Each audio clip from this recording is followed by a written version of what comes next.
세례 요한은 예수님의 길을 예비하기 위해서 온 구약의 마지막 선지자이며 동시에 신약의 첫 번째 안내자였습니다. 그래서 예수님은 세례 요한을 가리켜서 이 세상에서 여자가 낳은 자 중에 가장 큰 자다 이렇게 칭찬하셨습니다. 세례 요한은 다른 누구보다도 예수님을 잘 알았고 예수님을 사랑했고 존경했습니다. 세례 요한의 충성심은 이루 말할 수가 없었습니다. 그는 흥하여야겠고 나는 쇠해야 하리라. 나는 그분의 신발끈을 풀어줄 만한 종도 되지 못한다. 이렇게 말했습니다. 이런 세례 요한이 어느 한순간에 예수님에 대해서 의심하기 시작했는데요. 지금 억울한 상황에서 감옥에 갇혀 있을 때였습니다. 불의가 지배하는 현실을 볼 때 과연 메시아가 온 것인가 하는 그런 질문이 생겼던 것입니다.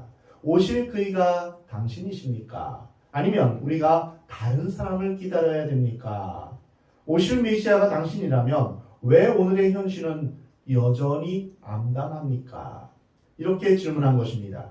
이런 세례 요한에 대해서 예수님은 책망하지 않으셨습니다. 오히려 하나님의 말씀을 상기시켜 주시면서 그를 새롭게 격려하고 다시 한번 기회를 주며 용기를 주셨습니다. 사람이라면 비록 그가 하나님의 사람이요 아무리 위대한 성자일지라도 어느 한순간 환경의 변화를 맞든지 아니면 탈진 상태에 이르면 우울증과 심리적인 위축감에 빠지기 쉽습니다. 그렇게 용기 있던 사람이 갑자기 모든 사물이 다 두렵고 무서우며 또한 세상을 호령하던 사람이 초라해질 수도 있는 것입니다. 이러한 것은 사탄에게 마음이 빼앗겼거나 마음이 파괴된 경우는 아닙니다. 그래서 정신적인 충격을 받았거나 우울증에 빠진 사람을 쉽게 비판하거나 또는 그 겉모습을 보면서 정죄하지 않아야 합니다. 그 정죄로 인해서 더 깊은 상처를 받을 수 있기 때문입니다. 세례 요한의 제자들이 떠나자 예수님은 요한에 대해서 칭찬하셨습니다. 오늘 본문 말씀에 너희가 무엇을 보려고 광야에 나갔더냐? 바람에 흔들리는 갈대냐? 그러면 너희가 무엇을 보려고 나갔더냐? 부드러운 옷 입은 사람이냐? 부드러운 옷을 입은 사람들은 왕궁에 있느니라. 그러면 너희가 어찌하여 나갔더냐? 선지자를 보기 위함이더냐? 옳다. 내가 너희에게 이르노니 선지자보다 더 나은 자니라. 세례 요한의 제자들이 불쑥 나타나서 이상한 질문을 하니까 예수님을 따르던 자들이 화가 나서 세례 요한을 비판하고 정죄하려는 것을 예수님은 아셨습니다. 이때 예수님은 무리에게 세례 요한에 대해서 변명하고 계심을 볼 수 있습니다. 신천지에서는 오늘 본문 말씀을 가지고 세례 요한을 배도자 또는 배신자다 이렇게 몰아붙입니다. 그리고 기존 교회가 세례 요한과 같은 그런 배신자다 이렇게 말도 안 되는 논리로 사람들을 유혹하며 그들의 교주인 이만희를 신격화하는 도구로 본문의 말씀을 사용하고 있습니다. 오늘 본문에서 예수님은 세례 요한의 제자들이 떠난 후에 요한에 대해서 칭찬하시는데요. 바로 일반적으로 사람들은 상대방이 보는 앞에서는 좋은 말을 합니다. 그러나 그 사람이 떠나고 나면 비판하거나 또는 욕하는 것이 보통입니다. 이것이 인간입니다. 그러나 예수님은 세례 요한의 제자들을 보낸 후에 그를 보호하시며 칭찬하셨다는 사실에서 오늘 그리스도인들의 자세가 어떠해야 하는지를 우리는 배워야 합니다. 꼭 질책을 해야 할 경우에는 그 앞에서 질책하고 책망하십시오. 절대로 뒤에서 수군수군하거나 뒷담화하지 마시기 바랍니다. 11절에 보면 예수님은 세례 요한에 대해서 이렇게 말씀하십니다. 내가 진실로 너희에게 말하노니 여자가 낳은 자 중에 세례 요한보다 큰 이가 일어남이 없도다. 이런 말을 들을 수 있다면 얼마나 위대한 사람입니까? 세상의 모든 사람들은 자신이 다른 사람들로부터 존경받고 칭찬받는 위대한 인물이 되고 싶어 합니다. 책을 보면 위인전이 많이 있습니다. 한 분야에서 정상에 도달하는 사람들의 이야기입니다. 위대한 사람이 되고 싶은 것, 한 분야에서 정상이 되고 싶은 것이 인간이 갖는 야망입니다. 그러면 위대함이란 무엇일까요? 그것은 지도력이며 다른 사람에게 영향을 끼치는 힘입니다. 오늘 우리 시대의 불행은 참 위인이 없다는 데 있습니다. 큰 자리는 있지만 큰 인물이 없다고들 합니다. 우리 시대의 불안은 이 시대의 정신을 이끌고 가는 선한 영향력을 가진 인물이 없다는 것입니다. 어느 조직이든 그 조직이 흔들리는 이유는 그 조직을 이끌 참된 지도자가 부족하기 때문입니다. 오늘 우리는 예수님이 말씀하시는 지도력을 배우게 됩니다. 예수님은 세례 요한을 변호하시면서 여자가 낳은 자 중에 가장 큰 자다 이렇게 말씀하십니다. 인류사에 수많은 영웅이 있지만 영웅 중에 영웅은 세례 요한이며 또한 성자 중에 성자는 세례 요한이다 라고 말씀하신 것입니다. 그렇다면 예수님이 세례 요한에게서 본 위대함은 무엇일까요? 예수님은 먼저 세례 요한을 갈대와 비교하셨습니다. 그리고 두 번째로 부드러운 옷 입은 사람과 비교하셨습니다. 세 번째는 선지자와 비교했으며 네 번째는 선지자보다 더 크고 위대한 자로서 말씀하셨습니다. 너희가 무엇을 보려고 광야에 나갔더냐? 바람에 흔들리는 갈대냐? 여기서 예수님은 세례 요한이 바람에 흔들리는 갈대가 아니라는 뜻으로 말씀하신 것입니다. 바람이 부는 대로 흔들리는 갈대처럼 지조 없는 사람, 신념이 없는 사람, 소신이 없는 사람, 분위기에 휩쓸리는 그런 사람이 아니라는 뜻입니다. 예수님 보시기에 위대한 사람, 진정한 지도력을 가진 사람은 말을 바꾸지 않는 사람입니다. 이랬다 저랬다 약속을 했는데 지키지 않는 그런 사람이 아닙니다. 태도를 바꾸지 않는 사람입니다. 처음 뜻을 끝까지 굽히지 않는 사람입니다. 처음이나 끝이나 한결같은 사람이 가장 존경스럽습니다. 돈에 흔들리지 않고 환경에 흔들리지 않고 조롱받고 손해볼지라도 죽음이 올지라도 진리 가운데로 끝까지 밀고 가는 사람입니다. 어떤 의미에서 세례 요한은 고집스럽게 광야에서 험한 옷을 입고 험한 음식을 먹으면서 사람들이 듣기 싫어하는 말을 담대하게 외친 사람입니다. 비록 권력자라 할지라도 왕이라고 할지라도 잘못된 것에 대해서 타협하지 않고 추상 같은 질책을 해서 결국 처형당한 사람입니다. 그는 자기의 태도와 자기의 메시지를 위기가 온다고 해서 바꾸지 않았습니다. 한 인간이 갖는 위대함의 첫째 조건은 지조입니다. 변하지 않는 신념과 확신을 가진 그러한 사람이 바로 세례 요한이었습니다. 세례 요한의 두 번째 위대함은 8절에 나오는데요. 그러면 너희가 무엇을 보려고 나갔더냐? 부드러운 옷 입은 사람이냐? 부드러운 옷을 입은 사람들은 왕궁에 있느니라. 너희들이 광야에 나간 것이 부드러운 천으로 만든 옷을 입은 세례 요한을 보기 위해서인가? 이렇게 질문한 것입니다. 그렇지 않다는 것입니다. 부드러운 옷을 입었다는 것은 무엇을 의미할까요? 그것은 자기 욕망이나 성취감을 만족시키며 평안을 추구하는 그런 사람을 말합니다. 그것이 인생의 행복이라고 느끼는 그런 사람을 상징하는 것입니다. 세례 요한은 부드러운 옷을 입은 사람이 아니라 거친 낙타 털옷을 입었으며 가죽띠를 띠고 험한 곳에서 살았던 야인이었습니다. 위대한 사람은 자신의 아리를 위해서 편안함을 추구하는 사람이 아닙니다. 우리나라가 일제 치하 시대 때 독립을 꿈꾸는 사람들은 편안함을 추구하지 않고 험한 환경에서 목숨을 걸고 독립을 위해 일했습니다. 그들은 좋은 환경과 좋은 직업, 좋은 음식, 좋은 옷이 내 인생의 중요한 목표다라고 생각하지 않았습니다. 부드러운 옷 입은 사람들은 왕궁에 많이 있다라고 말씀하셨는데요. 왕궁이란 권력 있는 사람들의 모인 곳입니다. 권력 주변에 가면 그런 사람들이 많이 있습니다. 돈 많은 사람 주변에 가면 얼마든지 있습니다. 그런 사람들을 보면 말끔하고 단정하며 세련되고 최고의 멋을 다 갖추고 있습니다. 우리가 무엇 때문에 교회에 옵니까? 강단에 장식된 꽃을 보기 위해서입니까? 아니면 멋진 옷을 입은 사람을 보기 위해서입니까? 아니면 멋진 음악을 듣기 위해서입니까? 예수님은 부드러운 옷을 입은 것이 내가 추구하는 목표냐? 그것이 부러우냐라고 물으시는 것입니다. 사람의 인기나 박수갈채, 편안함이나 높은 지위를 추구하지 않고 오히려 진리와 정의 그리고 하나님 나라 때문에 비록 험한 환경에 처하며 험한 옷을 입더라도 그것을 기뻐하는 사람, 그 사람이 위대하다고 말씀하시는 것입니다.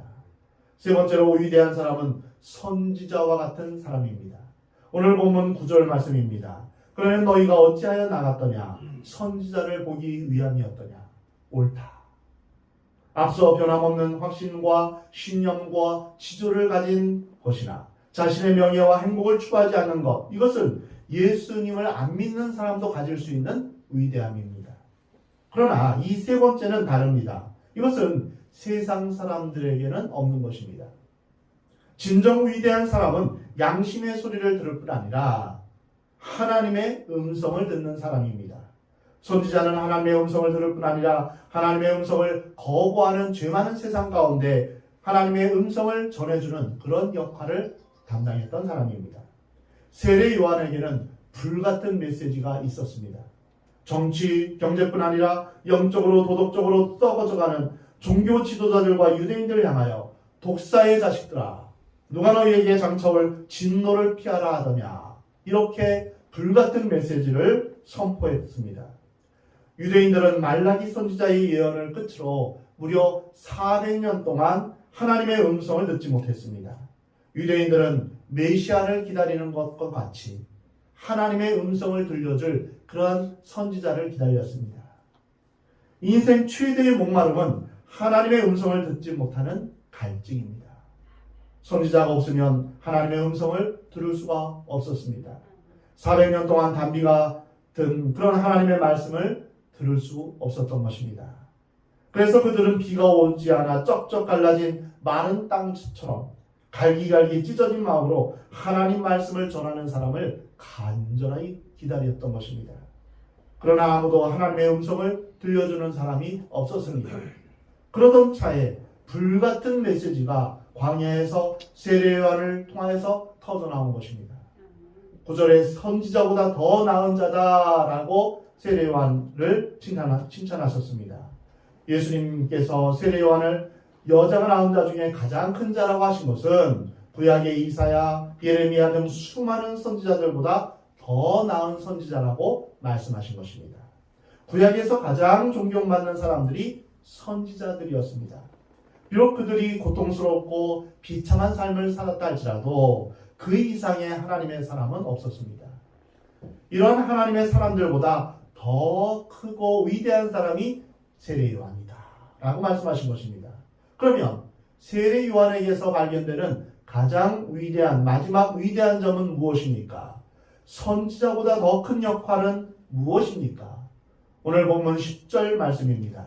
기록된 바 보라 내가 내 사자를 보내노니 그가 내 길을 내 앞에 준비하리라 하신 것이 이 사람에 대한 말씀입니다.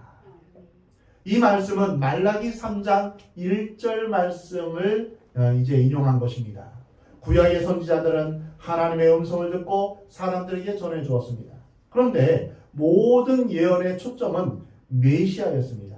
메시아를 기다리고 메시아를 가르치며 메시아를 예언하는 것이 선지자들의 초점이었습니다. 그러나 세례 요한은 메시아를 기다린 사람이 아니라 메시아를 직접 만나고 준비한 사람이었습니다. 세례 요한은 선지자와 율법이 예언하는 옛 시대를 마감하고 하나님 나라를 오게 하시는 메시아이신 예수 그리스도의 길을 직접 준비한 사람이었습니다. 그래서 세례 요한이 다른 선지자보다 더 위대하다라고 예수님 말씀하신 것입니다. 하나님의 아들이신 예수님이 인간을 구원하시기 위해서 육신의 몸을 입고 이 땅에 오셨는데 사람들이 예수님을 영접하도록 그 길을 예비한 사람이, 그 길을 준비한 사람이 바로 세례 요한인 것입니다. 이렇게 보면 사회개혁을 하고 불의에 대항하는 사람도 참으로 위대한 사람이지만 이들보다 더 위대한 사람은 어떤 사람일까요? 바로 예수님을 영접하는 사람입니다. 예수님은 오늘 우리에게 말씀하십니다. 나를 영접하는 사람, 나를 전하는 사람, 나를 높이는 사람은 선지자보다 더 나은, 더 위대한 사람이다 라고 우리에게 말씀하시는 것입니다. 사랑하는 성도 여러분, 여러분은 예수님을 영접하는 것이 이 세상의 다른 어떤 것보다 위대하며 중요한 일임을 여러분 믿고 계십니까? 아멘. 예수님을 영접하는 것은 하나님의 자녀가 되는 권세를 얻는 것이며 또한 이 땅에 하나님의 나라가 임하게 되는 중요한 기점이 됨을, 중요한 시작점이 됨을 여러분 믿으시 바랍니다. 예수님을 전하고 예수님을 높이는 것이 인간이 할 수 있는 최고의 위대한 행동임을 여러분 믿으시기 바랍니다. 예수님은 왜 주님의 길을 예비한 이 세례 요한을 다른 선지자보다 더 위대하다고 했을까요? 그것은 온 인류를 위해 구원의 십자가를 지신 예수님을 소개했기 때문입니다. 누구든지 예수님을 믿는 자는 구원을 받습니다. 예수님이 가시는 곳에는 가난의 문제가 해결됩니다. 예수님이 계신 곳에는 교육의 문제, 경제의 문제가 해결됩니다. 예수님이 계신 곳에는 인간의 깊은 상처가 치유됩니다. 예수님은 모든 무지와 어둠과 절망의 권세를 깨뜨리십니다. 예수님은 죄와 죽음의 권세, 사탄의 권세를 깨뜨리십니다. 어디든지 예수님이 가시는 곳에 밝은 하나님의 나라가 임하게 되는 것입니다. 자녀 교육의 최고의 비결은 예수 그리스도이십니다. 우리 자녀의 마음에 예수님의 마음을 심어주는 것이 가장 큰 교육입니다. 세상에서 조롱받고 세상에서는 뒤처지는 것 같고 이를 위해 삶을 사는 것 같지 않지만 내가 예수님과 함께 산다는 것 자체가 우리 인생의 최고의 목표임을 우리에게 말씀하고 있는 것입니다. 내 길을 예비했던 세례 요한, 이 사람은 구약의 모든 선지자보다 더 큰 자이다 라고 말씀하신 것입니다. 문제는 그리스도인들이 많아도 이 확신을 가진 사람들이 적다는 것입니다. 예수 그리스도를 전하는 것이 우리의 정치, 경제, 문화, 사회, 가정 등 모든 부분의 유일한 해답임을 여러분 믿으시 바랍니다. 정말 우리가 그렇게 믿는다면 오늘 우리에게도 이 말씀이 응한 것입니다. 주의 길을 준비한 세례 요한과 같은 그런 인정과 칭찬이 여러분에게도 동일하게 임하는 줄 믿으시 바랍니다. 사랑하는 성도 여러분, 여러분의 직업이 다 다르지만 여러분의 직업 가운데서 예수님을 제일 높은 자리에 모시기 바랍니다. 어느 위치에 일하든지 그 일의 최고의 자리에 예수님을 모시기 바랍니다. 무슨 결정을 하든지 예수님과 의논하며 사시기 바랍니다. 무슨 일을 하든지 거기에 예수님의 마음이 있기를 원합니다. 우리의 주인이신 예수님을 신할 때 예수님도 우리를 신할 것입니다. 우리가 다른 사람들로부터 인정받고 칭찬받는 것도 참 중요하지만 예수님으로부터 칭찬받는 것은 대단히 의미하고 제일 중요한 것입니다. 많은 사람들로부터 칭찬과 인정을 받았지만 정작 하나님으로부터는, 예수님으로부터는 아무런 인정을 받지 못한다면 그 인생은 아무것도 아닌 것입니다. 세례 요한은 자신에게 주어진 예수님이 오시는 길을 예비하는, 준비하는 사명을 충성스럽게 감당했습니다. 그래서 주님으로부터 이러한 칭찬과 인정을 받았던 것입니다. 이와 같이 여러분도 예수님의 다시 오심을 준비하며 하나님 나라를 위한 사명을 잘 감당하는 여러분 되시기 바랍니다. 그래서 예수님 앞에 잘하였도다 착하고 충성된 종아 라는 칭찬과 상급이 여러분 가운데 있기를 주의 이름으로 축원합니다. 우리의 소망이신 예수 그리스도는 다시 오십니다. 2000년 전에 오셨던 그 예수님의 길을 예비했던 세례 요한이 칭찬받고 인정받은 것처럼 이제 다시 오실 예수님을 준비하는 우리에게도 세례 요한에게 주셨던 동일한 칭찬과 인정이 우리에게도 있을 것입니다. 다시 오실 예수님의 길을 준비하는 우리의 삶 가운데 우리 주님께서는 내가 세상 끝날까지 너희와 항상 함께 있을 것이라고 약속하셨습니다. 예수님의 오심을 준비한 세례 요한과 같이 다시 오실 예수 그리스도를 위해서, 하나님의 나라를 위해서, 하나님의 영광을 위해서 살아가는 저와 여러분이 되기를 하나님은 원하십니다.